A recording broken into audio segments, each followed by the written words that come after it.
Ayan, hello everyone! Welcome back to my Joshi Journals. And today, very special po ngayon dahil we are in the presence of our very first Pinay Wrestling Champion, our Lakambini ng Dexcon Women's World Champion. Ayan na ang kanyang titulo. Pakak! Di ba di Oo, nyo 'di ba? kaya? Oo.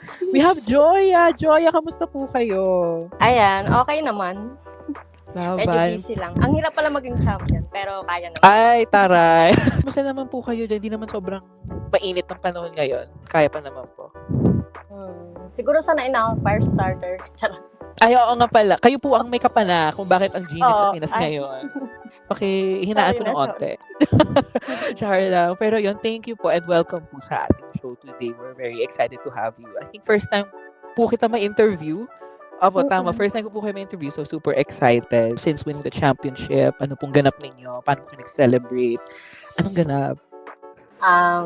Siguro hanggang ngayon parang nostalgic pa rin kasi first ever Pinay Wrestling Championship 'to, 'di ba? Mm-mm. Parang ang tagal na naming hinihiling na sana magkaroon na ng championship belt. Tapos ako pa yung unang champion. Kaya Correct. nakaka-pressure pero ine-enjoy ko lang bawat moment na champion ako.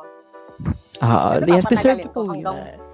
Yes, tama, tama. Patagalin po na hanggang sa kung makakaya. Pero yes, very happy po kami na meron na po tayong born and raised Filipina women's champion dito sa Pinas at kayo po yun. So we're really happy na nandito po kayo, na kachika po namin kayo.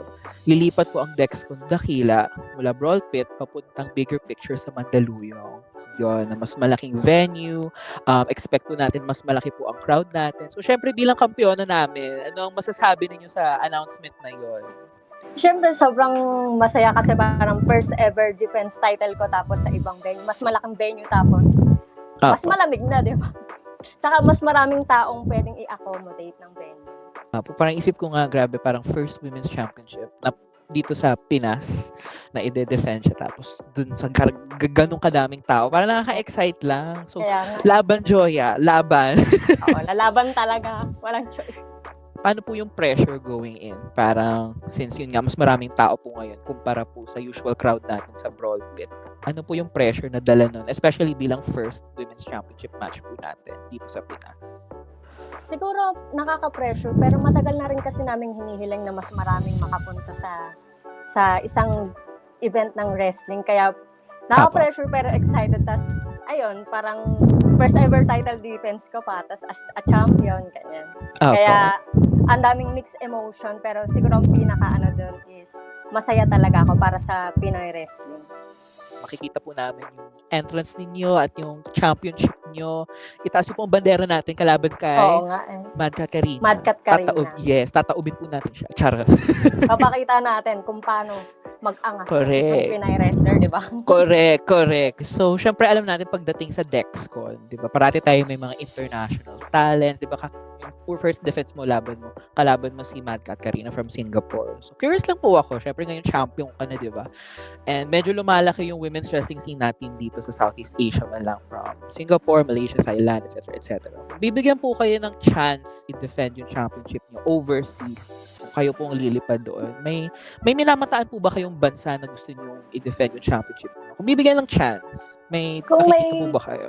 Apo. Kung may chance ako, siguro sa Japan kasi marami rin mga Joshi wrestler na mga malulupit doon. Meron po ba kayong parang pangalan na sabihin lang natin kung bibigyan ng pagkakataon? Oo, sige. Actually, meron talaga. Si Dash Cheese ako. Sobrang kasi, di ba, hardcore feel. Apo. Sige, push natin yan. Dexcon, baka naman. Speaking of Crystal po, so syempre, sabi niyo nga po, siya po yung natalo niyo para maging inaugural Lakambini ng Dexcon Women's World Champion. Pero nung post-match, di ba, parang nagsa-celebrate kayo, parang pinakitaan niyo po kayo ng respect. Tapos biglang inatake niyo po kayo. Ano po yung immediate reactions niyo po nung ginawa niyo? Kasi syempre parang blindside kayo, parang plinastic ka ni Madam, na parang it's a prank. So, ano po reactions niyo doon? Siyempre nainis ako kasi parang as a Pinay wrestler, parang alam ko ito yung gusto natin para sa Pinay wrestling. Tapos parang maiinis ka kapag hindi ikaw yung naging champion. Ayun. Pero ano na lang, hayaan ko na lang. Magaganti na lang ako kapag nag-rematch kami. Correct. At aabangan po namin yung rematch na yan. Ano po masasabi niyo dun sa sinabi niya doon mismo after the attack na sabi niya, you don't deserve this. Ano pong masasabi niyo dun sa pagkasabi? Siyempre si Crystal, ilang years na po siya dito sa wrestling scene natin dito sa Pinas. And compared po sa inyo, mas less po yung time pero napunta po sa inyo ang victory nung gabing yon. So, immediate reactions po sa pagkasabi ni Crystal na maybe you don't deserve it. Mataas naman kasi yung tiwala ko sa sarili ko na deserve ko yung champion. And lahat naman ng Pinay Wrestling, syempre deserve naman maging champion. Pero papaalala ko lang na ako rin yung first Pinay Gauntlet winner. Ay, correct Kaya, yan. diba? Siya rin yung tinalo ko, kaya parang inisip ko na, okay, sige. Ganyan talaga pag natalo. Oo nga pala. So, medyo nakakadalawa ka na pala kay Crystal po, no? Tama po ba? Oo, tapos lagi pang championship. Kaya, oo nga po. Kota na po siya. susunod, malay mo, bagong championship, di ba? Matalo ko ulit siya. Grabe. Sige, aabangan na lang po namin yung rest back ni Crystal. Kung kaya man ng powers niya. Pero yun, aabangan po namin yung rematch. Tapos po, sumusuporta po kami na pinapaglaban po natin. Sobrang happy po namin na meron na po tayo Women's Wrestling Championship dito sa Pinas. At kayo po yun.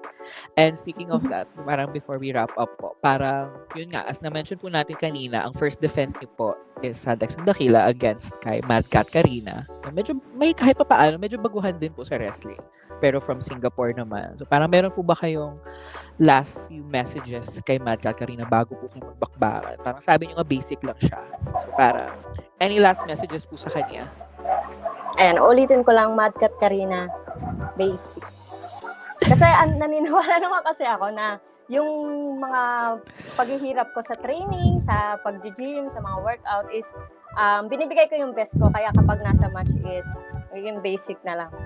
Thank you, Joya, for your time. Super aabangan po namin ang inyong laban ni Mad Cat Karina sa Dexcon Daquila. And speaking of that, bago po namin i-wrap up to, baka gusto niyo po sabihan ng ating viewers saan po namin kayo pwede i-follow at saan po pwede panoorin ng Dexcon Daquila. Bali, pwede nyo akong i-follow sa Facebook, Joya. Ayan, walang apelyido. Tapos sa Instagram naman is @JoyaMitchora. And sa TikTok rin is Joya Mitchora. And mapapanood nyo ang Dexcon Daquila sa May 24 sa Bigger Picture sa Mandaluyong. Tapos meron din tayong Baka Gaijin. So May 23 naman yun. Sa Sari-Sari Makati. So kita-kits.